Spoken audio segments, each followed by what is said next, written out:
주일 아침 주님께 주시는 생명의 말씀입니다. 에베소서 2장 19절입니다. 에베소서 2장 19절입니다. 312쪽입니다. TV 화면을 참조하셔도 되겠습니다. TV 화면. 네. 같이 말씀 합독하시겠습니다. 에베소서 2장 19절입니다. 그러므로 이제부터 너희는 외인도 아니요 나그네도 아니요 오직 성도들과 동일한 시민이요 하나님의 권속이라. 아멘. 또 고린도전서 3장 16절입니다. 앞으로 가셔서 고린도전서 3장 16절입니다. 성경책은 266쪽이 되겠습니다. TV 화면 보셔도 되겠습니다. 고린도전서 3장 16절입니다. 같이 합독합니다. 너희는 너희가 하나님의 성전인 것과 하나님의 성령이 너희 안에 계시는 것을 알지 못하느냐. 아멘. 가장 큰 축복들 중에 하나가 뭐냐? 하나님이 우리 아빠가 되셨다는 것입니다. 우리가 하나님의 자녀가 되었다는 것입니다. 이 진리만 하나 깨닫고 살아도요 세상에 부족함이 없습니다. 부족함이 없습니다. 하나님 우리 아빠 되어주시니까 교회를, 가정을, 여러분들을 하나님이 책임져 주심을 믿으시기 바랍니다. 그래서 이 시간도 다 내려놓으시기 바랍니다. 가정 걱정, 자손들 염려, 직장 문제, 사업 문제, 모든 염려 걱정, 교회까지라도 다 염려되는 것 다 하나님 앞에 내려놓으시기 바랍니다. 하나님의 일입니다. 하나님이 책임지십니다. 우리가 염려한다고 되지 않습니다. 또 염려를 다 주께 맡기라 하셨습니다. 맡기고 하나님 앞에 집중하시기 바랍니다. 우리가 교회 중심적인 생활에 대해서 함께 말씀을 나누고 있습니다. 우리가 성경적으로 교회를 바르게 이해해야 우리가 신앙생활을 잘 할 수 있습니다. 왜 많은 사람들이 교회를 다니다가 이단으로 빠지느냐? 지금 이단들이 심각합니다. 얼마나 활개를 치고요. 지금 이단들이 요양원들을 노리고 있습니다. 왜 그런지 아십니까? 요양원들의 그 할아버지 할머니들을 지극정성으로 잘 해주어서 가족들이 따라갈 수 없을 정도로 잘해준다고 합니다. 그래가지고요 그분들의 재산을 노리는 거죠. 재산을 노리는 거죠. 정말로 심각합니다. 이단들은요 여러분 애누리 없습니다. 우리는 헌금하는 정도잖아. 이단들은요 전 재산을 다 빼앗아갑니다.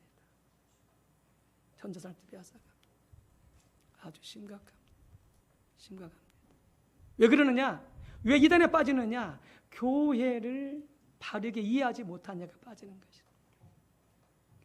교회를 바르게 이해하지 못하니까 빠지는 것이다. 교회를 정말로 올바로 이해하고 깨달은 대로 신앙생활을 하고 교회를 섬긴다면 절대 이단에 빠지지 않습니다. 빠지지 않습니다. 목회자도 빠지고 장로들도 빠지고 교회 중단도 빠지고 이단에 빠지거든요. 왜 그러느냐? 교회를 올바르게 이해하지 못해서 그렇습니다. 심각합니다. 여러분 이제라도 우리가 교회를 성경적으로 올바로 이해하고 바르게 신앙생활하는 우리 모두가 다 되시기를 주 이름으로 축복합니다. 또 교회가 더 건강하게 세워지고 주님 원하시는 뜻대로 세워지게 되어지는. 그래서 우리가 지난 시간 살폈던 걸 잠깐 요약하면 우리의 신앙생활은 철저하게 교회 중심적인 신앙생활입니다. 우리 그 노예 안에도 지금은 이제 그 문제가 해결되었습니다만은 모 교회는 한참 오래전의 일입니다. 성도들이 교회에 모이면서 따로 가정에서 자기들끼리 모였습니다. 그러면서 교회 안에 분파를 조성하고요. 나중에는 그 교회가 심각하게 되었습니다.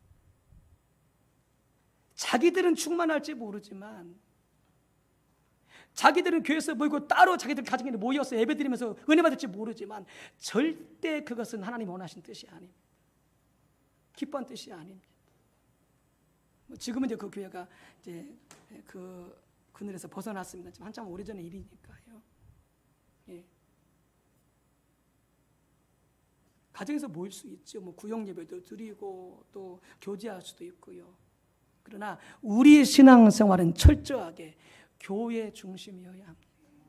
왜요? 이 교회에 하나님이 계시니까 그렇습니다. 이 교회에 주님이 계시니까 그렇습니다. 이 교회의 주인이 성령님이시고 이 교회의 주인이 머리가 주님이시기 때문에 이곳에 계시기 때문에 교회 중심으로 모여야 됩니다. 철저하게. 그래서 우리 신앙생활은 철저하게 교회 중심적인 신앙생활이 되어야 하는 것이죠. 그러면서 우리가 교회의 성격을 나누면서 교회는 건물이 아니다. 교회는 성도들의 모임이다. 이렇게 말씀드렸죠. 교회로 모이는 이 교회는 예배당이라 그렇게 말씀합니다. 예배를 드리기 위해서 모이는 예배당이다. 물론 그래서 뭐 교회 건물이 중요하지 않다. 그건 아닙니다. 교회 건물 중요합니다. 성전을 잘 돌아보고 또 가꾸고 또 청소하고 교회 우리가 열심히 돌봐야 됩니다. 하나님이 그걸 다 기억하십니다. 네.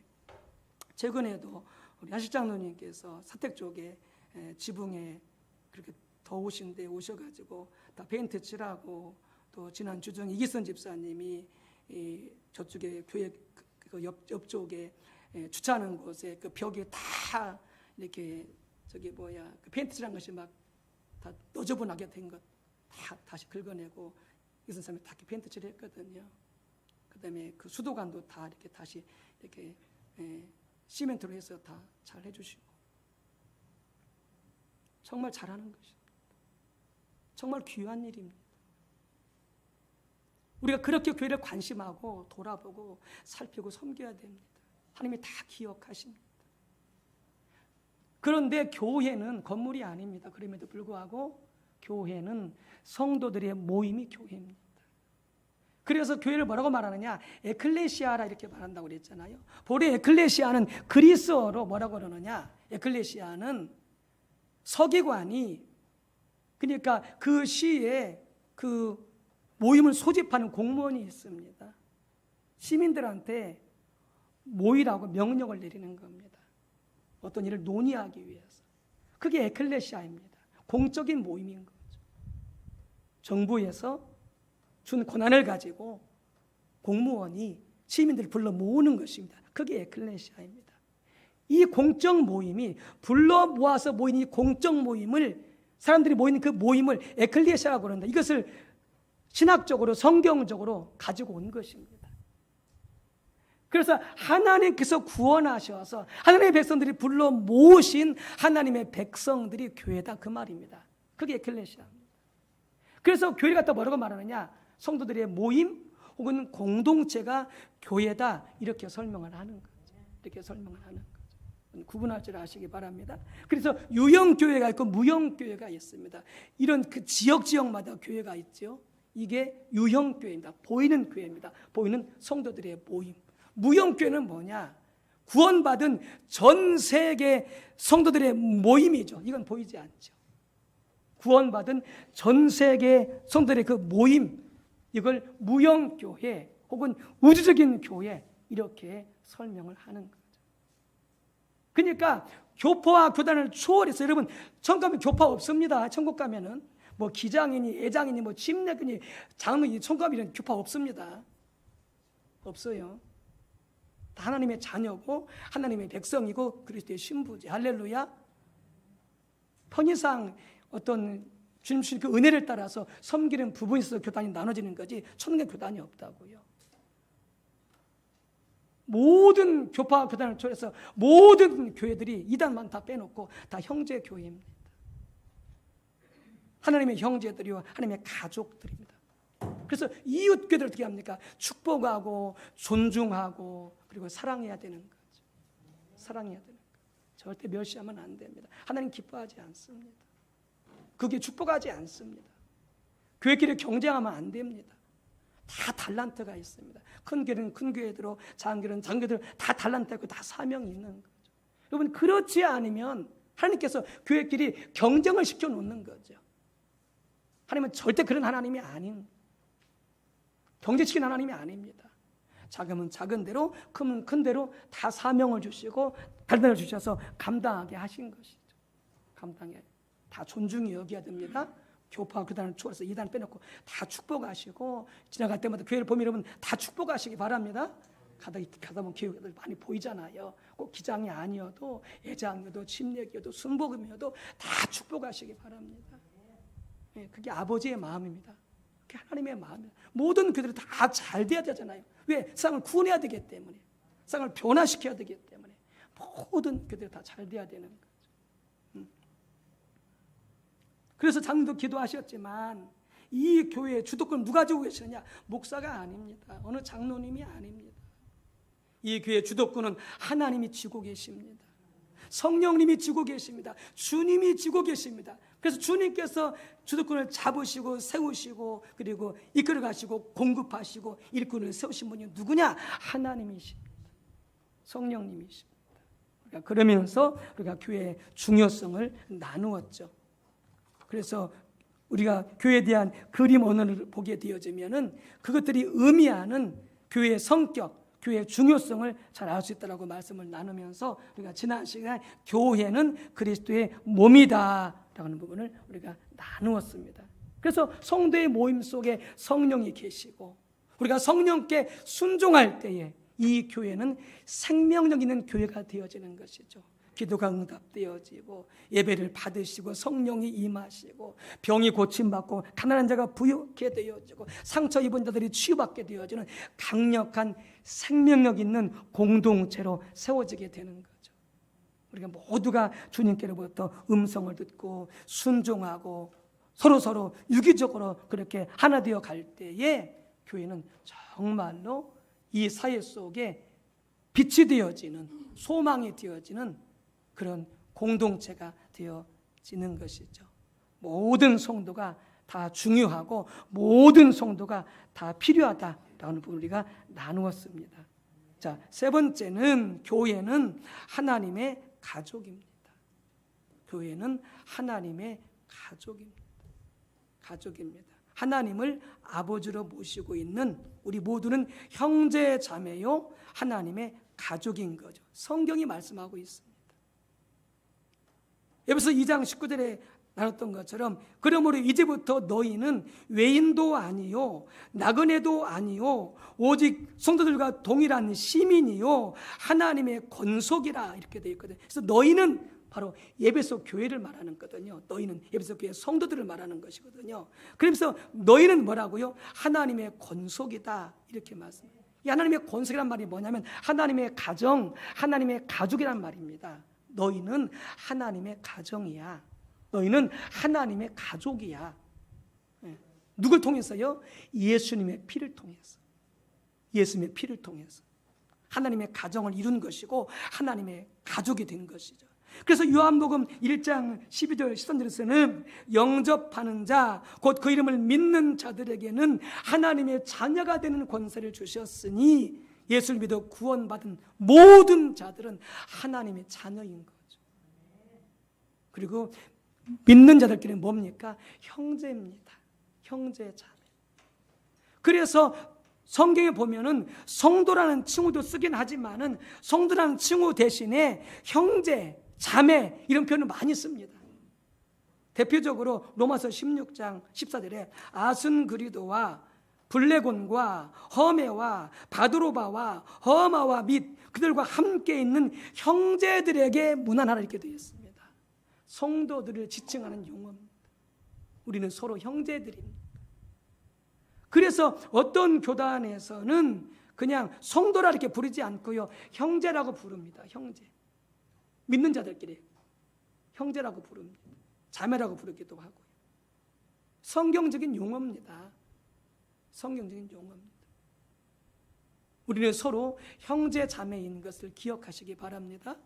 기억하시기 바랍니다. 우리는 직분에 집착합니다. 내가 목사야, 내가 장로야, 내가 교구장이야, 내가 구역장이야, 내가 권사 그러면서 어떻게 막 큰 소리 치려고 그래요. 절대 올바른 자세가 아니에요. 그러지 마세요. 주님 기뻐하지 않습니다.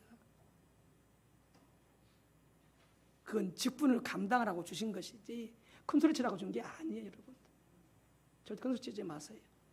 그리고 형제 자매로 대하세요, 모두가 다. 직분은 직분대로 감당하고 모두를 형제 자매로 대하시기 바랍니다. 특히 우리나라 같은 경우는 직분을 좋아요. 뭐 대통령, 뭐 국무총리, 뭐 목사, 뭐 총회장, 뭐 노회장 이런 걸 엄청 좋아합니다. 이건 아세요? 명예를 좋아해서 그래요. 명예를 좋아해서 그래요. 나부터도. 명예욕이에요, 명예욕. 주님 기뻐하지 않습니다. 불러주든지 안 불러주든지 그 직분을 충실히 감당하면 됩니다. 하나님이 기뻐하시는 거죠. 서로를 우리 대할 때는요, 형제 자매처럼 대하세요. 형제 자매처럼. 아멘. 그게 성경이 기뻐하시고 하나님이 기뻐하시는 것이죠. 호전서 1장 11절 내 형제들아, 지금 누가 말씀하고 있어요? 사도 바울이 고린도 교회를 향해서 말씀하고 있는 거예요. 내가 사도야 이렇게 말하지 않습니다. 내 형제들아, 이렇게. 내 형제들아. 참 우리가 이걸 제대로 배워야 됩니다. 그래야 교회가 사랑의 공동체가 되어지는 것이죠. 자꾸 직분 내세우고 권위 내세우니까 서로 힘든 거예요. 상처받고 마음이 다쳐지고 마음이 아프고. 그 자세 말하지 않죠. 예요. 말이 거꾸로 오니까 이거 돌아서면 어떻게 해요? 마음이 아픈 거죠.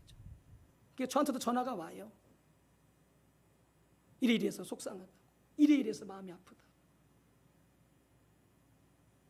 서로가 하나님의 아버지로 모신 형제로 자매로 대하시기를 주 이름으로 축복합니다. 연세 드신 분들은 연세 드신 분들답게 공경하고 또 예의를 갖추고, 나보다 나이가 많으시며, 그래서 그렇게 존중하며 되어질 때 교회가 진정 사랑의 공동체로 거듭나게 되어지는 것이죠. 그러면서 교회 성경에서 말씀하 이렇게 우리가 하나님 안에서 하나님의 아버지로 모시고 우리가 하나님의 자녀이고 형제 자매인데 하나님의 가족인데, 이렇게 하나님의 가족일 때 형제 자매일 때 성경에서 가장 강조하는 게 뭐냐? 서로 사랑하라는 거죠. 서로 사랑하라는 거죠. 여러분, 그렇게 교회 공동체 안에서 우리가요 서로 섭섭해야 하고 서운해야 하고 멀리하고 미워하지 않고 절대 하나님 기뻐하지 않습니다. 병든 신앙입니다. 반드시 내가 손해보고 때로는 서운한 일을 당하고 섭섭한 일을 당해도요, 여러분 용서하시고 사랑하시고 축복하시길 주의 이름으로 축복합니다. 그게 하나님의 뜻입니다. 가족은 그래야 되는 거죠. 가족은 서로 사랑해야 되는 거죠.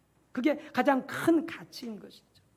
그래서 요한일서 4장 7절에 사랑하는 자들아 우리가 서로 사랑하자. 사랑은 하나님께 속한 것이니 사랑하는 자마다 하나님부터 나서 하나님을 알고 사랑하지 아니하는 자는 하나님을 알지 못하나니 이는 하나님은 사랑이심이라. 아멘.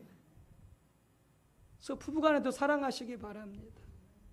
부부이면서 하나님의 가족인 것이죠. 부부는 하나님의 자녀예요. 부부만이 아니에요. 하나님의 자녀고 하나님의 가족이고, 부부도 뭐 하나님 안에서 서로 형제고 자매인 것이죠. 그래서 부부간도 어떻게 하나님의 자녀로서 형제로서 자매로서 서로 뜨겁게 사랑해야 되는 거예요. 남편 미워하지 마십시오. 아내 미워하지 마십시오. 잘 못해준다고, 바가지 긁는다고 미워하지 마십시오. 하나님이 절대 기뻐하지 않습니다. 서로 사랑해야 돼요. 아멘? 사랑해야 돼요. 네. 그래요. 이게 하나님의 뜻이니까. 하나님의 뜻이니까. 네. 그래서 예수 안에서 온 성도님들은 하나님을 아버지로 모신 형제 자매인 줄로 믿습니다. 이렇게 하나님의 가족일 때 가장 핵심 가치는 서로 사랑하는 것인데, 구원받은, 참다운 구원받은 한 핵심적인 열매가 뭐냐? 형제 사랑. 내가 구원받았어? 구원받은 확실한 표징이 뭐냐? 형제를 사랑하는 것. 그러니까 내가 구원받았다고 하면서 형제를 미워한다면, 형제를 사랑하지 않는다면 내가 구원받았는가? 의심해봐야 돼요. 의심해봐야 돼요.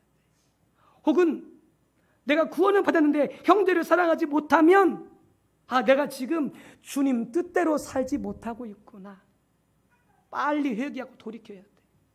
자, 이렇게 되어 있어요. 요한일서 3장 14절. 우리는 형제를 사랑함으로 사망에서 옮겨 생명으로 들어간 줄을 알거니와 사랑하지 아니하는 자는 사망에 머물러 있느니라. 너무나 심각한 말씀입니다. 오늘날 교회가요, 얼마나 믿는 자들끼리 서로 싸우고 다투고 미워한 줄 아십니까? 대표적으로 우리 노예에 있는 모 교회도 그랬잖아요. 그전에도 그랬었고, 우리 지자에 있는 교회도 그랬었고, 얼마나 서로 미워하고 싸우고 다투고 편가르고. 교회가 아닙니다, 여러분. 형제를 사랑하지 아니하는 자는 사망에 머물러 있는, 이렇게 심각하게 말씀합니다. 형제를 사랑함으로 우리가 생명에 들어간 줄 아느니라. 구원받은 줄 아느니라. 왜 그러겠어요? 하나님의 사랑이시니까. 예수님이 우리를 사랑하셔서 죄인된 하나님과 원수된 우리를 구원해 주셨기 때문에, 할렐루야, 우리는 하나님의 사랑으로 구원받은 것이, 예수님의 사랑으로 구원받은 거예요. 그럼 우리 안에 뭐가 충만해야 됩니까? 사랑이 넘치고도 철철 넘쳐야 돼요. 사랑하지 못해서 막 안달이어야 돼요. 주지 못해서 막 몸부림치는 그런 자들이 되어야 돼요. 더 주지 못해서, 더 섬기지 못해서.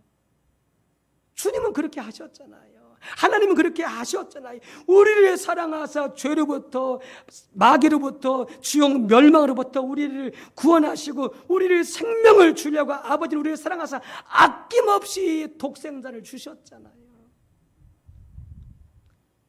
예수님은 자기 생명을, 자기 영광을, 모든 것을 버리고 이 땅에 오셔서 우리를 대신해서 죄를 짊어지시고 십자가에 죽으시고 모든 창피 수모 다 당하시고 그리고 우리를 속량하시고 구원해 주셨잖아요. 우리를 사랑하시기 때문에 그렇게 하신 거예요. 하나씩. 그 사랑을 받은 우리도 서로 그렇게 해야 되는 거예요. 가족끼리, 집안의 가족끼리, 또 교회 안에 우리 하나님의 가족끼리. 할렐루야. 그래서 우리 성가대도 서로 사랑하고, 임원회 찬양단도 서로 사랑하고, 각 구역마다, 교구마다, 각 반별 교회학교마다, 각 신도회마다 이게 빠져버리면은 죽은 것입니다. 아무리 사업을 잘해도요, 아무 소용이 없어요. 그건 생명력이 없어요. 그저 자기 자랑만 될 뿐이지. 자기 자랑만 할 뿐이지. 사랑의 기관마다, 구역마다, 가정마다 넘치시기를 주의 이름으로 축복합니다. 성경에서 반복적으로 강조하고 있습니다. 서로 사랑할 것을, 형제를 사랑할 것을. 그래서 이 사랑의 모델이 누구냐? 우리 하나님이고 우리 예수님이신 것이죠. 요한일서 3장 16절. 그가 우리를 위하여 목숨을 버리셨으니 우리가 이로써 사랑을 알고 우리도 형제들을 위하여 목숨을 버리는 것이 마땅하니라. 여러분, 어마어마한 말씀입니다. 우리가 서로를 위해서요, 죽을 수 있어야 된대요. 우리 성도를 살리기 위해서요, 내가 죽을 수 있어야 된대요. 거기까지 가야 된대요. 그게 형제 사랑이라는 거예요. 여러분, 나 위해서 죽을 수 있어요? 아이고, 목사님, 무슨 말이에요? 내가 왜 목사님에서 죽습니까? 어림도 없지. 목사님, 뭔데? 이러면 잘못된 거예요. 그럼 나한테 말씀하세요. 주의 종아, 너 성도에서 죽을 수 있느냐? 아니, 내가 어떻게 죽어요? 나 더 살아야 돼요. 내가 주의 종이 아닌 거죠. 여기까지 가야 된다니까요. 그냥 몇 가지 도와주고 용서하고 그런 정도의 사랑이 아니라니까요. 주님이 본을 보여주셨다니까요. 내가 너희를 위해서 사랑해서 목숨을 준 것처럼 너희도 그렇게 형제들을 사랑해야 돼. 결국 이 사랑이 부어지려면요, 하나님의 사랑이 우리 마음 가운데 부어져야 돼요. 주님의 사랑이 부어져야 돼요. 우리 여성들분들 남편 위에 죽을 수 있습니까? 대답이 없으시네. 여러분은 남편을 사랑하지 않는 겁니다.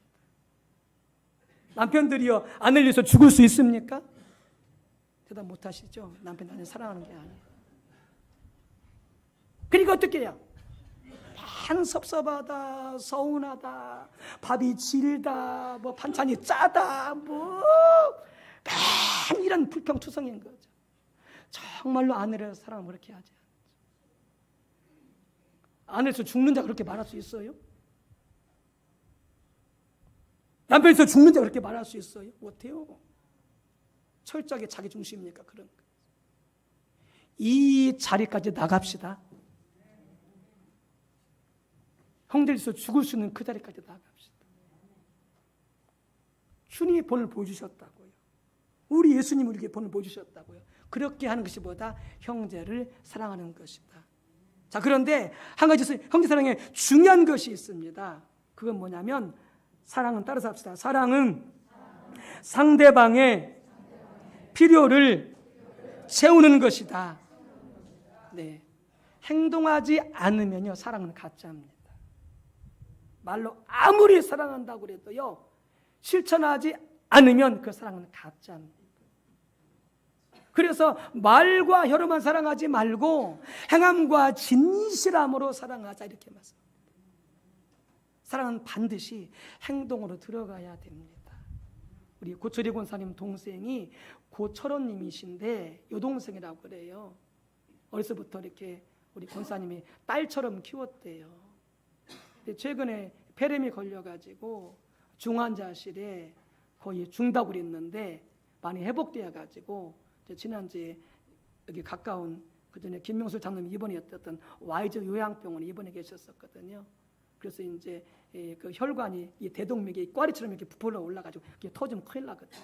그걸 수술해야 되는데 몸이 약해 수술 못 하는 거예요. 근데 우리 고철 권사님이 지난 주 중에 권사님 집으로 모시고 왔대요. 그 동생을. 그래서 다 해서 먹이고 다 기저귀 갈아주고 너무나 기쁘다고. 그게 사랑으로 하니까 가능하죠. 또 주의 사랑 보여주시길 주의 이름으로 축복합니다. 그래서 그분께서 또 회복이 되었죠. 그래서 기회가 되어지면 이제 가서 신방하고 예배도 드리고 안수도 해드리고 예수님을 영접시키려고 그러거든요. 아직 예수님 안 믿거든요. 좀 기도해 주시기 바랍니다. 사랑으로 해야 돼요. 사랑으로 하지만 섬기면서도 뭐예요? 맨 불평이야, 원망이야, 탓이야. 근데 사랑으로 하니까 어떻게 해요? 기쁘고 감사하고 불쌍하고. 사랑으로 하니까. 사랑은 상대방의 필요를 채워주는 거예요. 예수님께서 우리의 필요를 채워주셨잖아요. 우리가 죄를 지음으로 말미암아 마귀의 종이 되어지고 지옥 멸망에 떨어지고 사망 가운데 머물러 있는 우리들을 갖다가 예수님이 모든 값을 지불하고 이 땅에 오셔서 죽으심으로 우리의 필요, 생명을 주시고 구원을 주시고 우리를 죄 용서해 주셨잖아요. 우리 필요를 채워주신 것이죠. 왜요? 우리를 사랑하심으로. 그래서 사랑은 뭐냐? 이렇게 상대방의 필요를 채워주는 것이 그게 사랑인 것이죠.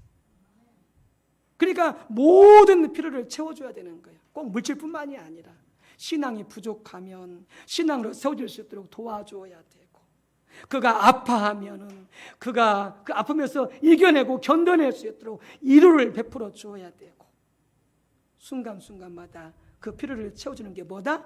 그게 사랑이다 라고 하는 거예요. 자, 그런데 우리가 주의할 게 있어요. 우리는 사랑을 받으려고 하면 안 돼요. 많은 우리들이 사랑을 받으려고 그래요. 그런데 성경은 사랑을 받으라고 말하는 것이 아니라 사랑을 하라고 말씀하고 있어요. 사랑을 하라고 말씀하고 있어요. 예. 그래서 사랑은 뭐냐? 상대방이 원하는 것을 해주는 것이 아니라 상대방의 필요를 채워주는 거예요. 상대방의 부족한 부분을 채워주는 거예요. 만약에 우리가 예수님께서 우리한테 물으셨을 거예요. 자, 내가 너희를 사랑하는데 내가 널 위해서 뭘 해줄까? 이렇게 말했다고 한다면 우리는 예수님한테 예수님 우리의 죄도 용서해 주시고요, 우리가 생명을 얻게 해주시고요, 우리가 구원 얻게 해주시고요, 우리가 하나님의 자녀가 되게 해주세요, 이렇게 예수님 앞에 기도했겠냐고요. 그렇게 안 했겠죠. 당장 지금 우리한테 원하는 거 필요한 것을 예수님한테 구하겠죠. 예수님 나 지금 당장 돈이 필요하거든요. 지금 당장 제가 직장이 필요하거든요. 그래서 지금 우리 사업이 너무나 어려워져가지고요, 큰일 났어요. 좀 사업 좀 일으켜 주세요. 이렇게 기도하지 정말 내게 필요한 것을 구하지 않는다고요.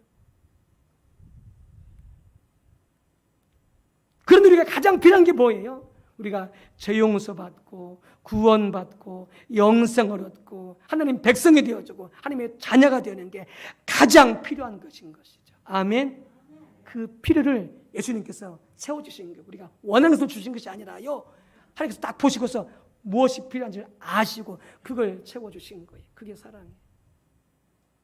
두 번째, 사랑은요, 상대방의 필요를 채우되 내 마음대로 하면 안 돼요. 내가 원한다고 내 감정대로 내 뜻대로 상대방 필요를 채우면 안 돼요. 철저하게 하나님의 인도를 따라서 하나님의 자원으로 해야 돼요. 많은 사람들이 구제한다고, 남 도와준다고 자기 마음대로 해. 하나님께 기도하지도 않고 하나님께 묻지도 않고. 그러니까 어떻게 해요? 나중에 그게 다 자기 자랑이 되어져. 자기가 했거든, 자기가 도와줬거든, 자기 이름을 알려. 아닙니다. 상대방 필요를 채워주는 것은 하나님의 자원으로 하나님께 기도하고 하나님이 원하시는 뜻을 따라서 예스하면 그렇게 하는 거예요. 벌써 예수님께서 이 땅에 위해서 오셨을 때에 예수님 마음대로 왔습니까? 아니요. 아버지가 가라고 하셨기 때문에 오셨어요. 누가요? 예수님. 아버지의 뜻대로 하신 거예요. 그럼 어떻게 구원하셨어요? 아버지께서, 예수님께서 이 땅에서 우리를 구원할 수 있도록 성령의 능력을 보여주시고 하나님의 은혜를 보여주시고 하나님이 예수님과 함께 하셔서 우리를 위해서 죽고 죄 용서하시고 구원하실 수 있도록 아버지께서 모든 자원을 다 해주신 거예요. 아멘. 상대방 필요를 채울 때 반드시 기도하셔야 돼요.